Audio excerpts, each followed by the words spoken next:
Okay, we've passed the 14th with Season 2 ending, and Valve has finally responded with an update and some other surprises which are typical Valve, which we'll get into right after Skins Monkey. Skins Monkey is an automated service that lets you trade skins instantly for a fee. Sign up now and get up to $5 bonus. Simply add items from your inventory, then find skins that matches your current balance. Site offers live support 24/7. You can also top up your balance if you're missing a few dollars, and there's a lot of skins to choose from. Visit my link down below to get to Skins Monkey.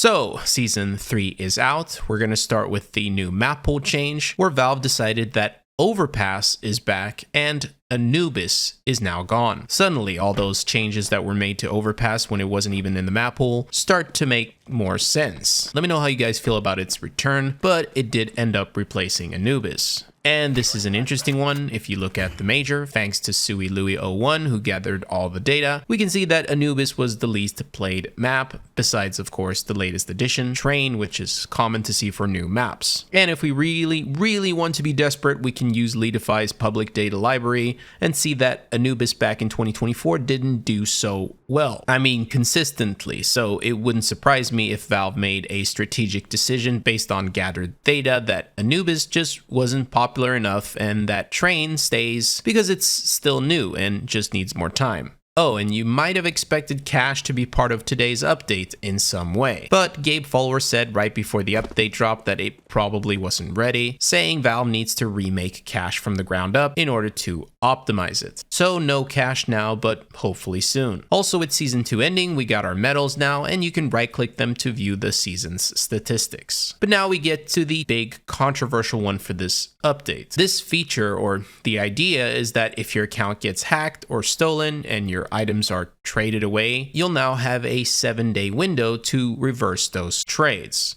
So from that perspective alone, the feature itself makes sense, you know? Scams have evolved and become very creative, like the recent one where people literally create games on Steam with fake items to trade you with. The lengths people go to scam you now is insane. But it also means that it creates a confusing loophole, because the only consequence for reversing a trade right now is a 30-day lock, which means in theory you could sell your items for real money, then reverse the trade to get them back, and now you've easily ripped off the other person. And Alchemist confirmed today that this trade protection isn't just something that's applied on an item by item basis, it's all items, always, and Eugenio confirmed that trading a case now also means the other person cannot open it until the 7-day protection is gone. Don't know what Valve are thinking here. I would love to hear your thoughts on this. Then we actually have some gameplay changes, with the last one being a big one, but the first one is for the Incendiary, so for CTs, which now spreads faster.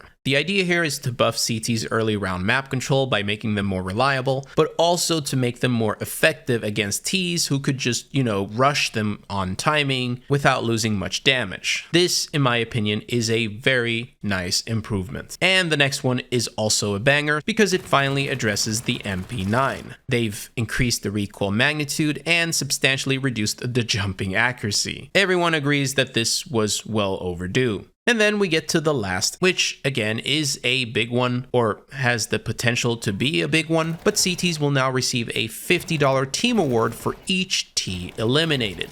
So before this, if you killed a T with a rifle, you would get 300. Now, as a bonus for when the round ends, every single player on your team gets an extra 50 for that kill, which means your team can get a total of 250 extra. And again, this is only for CTs. A lot of teams take less risks and decide to save instead of going for the defuse. What this change might mean is that we could see more teams, attempt to go for more exit frags or something like that. I'm actually not really sure what that 250 extra will do. Someone out there can do the deeper math. But that's the update for today. I'll see you guys in the next one. Peace.